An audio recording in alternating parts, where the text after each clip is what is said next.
राम राम दोस्तों। तो चलिए मैं आपको दिखाती हूँ एक विलेज लाइफ यानी कि गांव की लाइफ। हमने यहाँ पर खाए ओट्स क्योंकि अभी हम जाने किसी काम के लिए। उसके बाद में भैया हो गया रेडी और हम तीनों चारों बैठ गए एक एक गाड़ी पे। और एक ही गाड़ी पर बैठने के बाद में हमें पहुँचना था कहाँ, खेतों पे।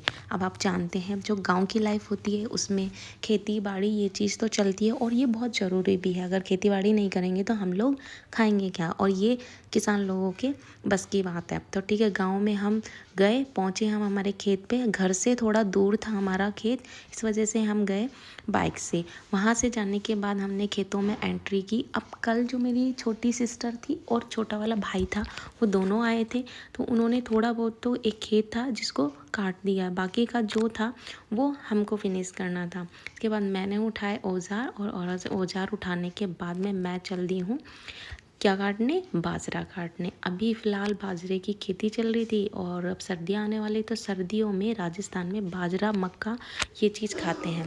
तो बाजरे का हमने कटाई यहाँ स्टार्ट कर दिया है। और आपको मैं बता देती हूँ अभी मॉर्निंग के 6 o'clock ही हुए हैं, ज़्यादा टाइम नहीं हुआ है, 6 o'clock हुए हैं। हाथों में ग्लव्स पहन लिए ताकि कटे ना, बट फिर भी जो ये पानी होती है बाजरे की उससे कट लग जाते हैं हाथ वगैरह में। तो मैंने क्या किया कि यहाँ थोड़ी देर तो मैंने काटा, तब तक धूप नहीं थी। उससे पहले पहले थोड़ा बहुत जितना बाजरा हमें काटना था उतना तो हमने काट लिया। फिर एक जगह रखने के बाद में यहाँ से उठा के दूसरी जगह हमने शिफ्ट किया, क्योंकि ऐसा होता है ना कि बाद में इसको क्या होगा कि सारा इकट्ठा करने के बाद में इसकी जो बाजरा होता है ना, बाजरे को वो निकालने के बाद में फिर इसको मतलब खाने के लिए हम इसको तैयार करेंगे। उसके बाद में धूप थोड़ा तेज़ हो गया था। अब आप तो जानते हैं सूरज भगवान है भाई, सबके ससुर हैं, तो घूंघट तो निकालना ज़रूरी है। और राजस्थान में तो ये रीति रिवाज अभी चल ही रही है। तो यहाँ पर ग्लव्स भी पहन लिए पूरे और मुंह पे भी कवर कर लिया है, क्योंकि धूप भी आ गई है और दूसरा ये बाजरे की जो पानी थी ना उससे हाथ वगैरह में कट लग रहा था। तो अभी यहाँ पर जो खेत था वो हो गया है पूरा फिनिश, यानी कि पूरी खेत की कटाई हमने कर दी। उसके बाद हम घर आए, जोरों की भूख लगी थी भाई, 10:30 बज चुके थे। उसके बाद हमने खाए देसी छाछ राबड़ी। अब आपको पता है गांव में तो छाछ राबड़ी वैसे ही बहुत होती है, मक्के की राबड़ी, अभी सीज़न मक्के का चल रहा है।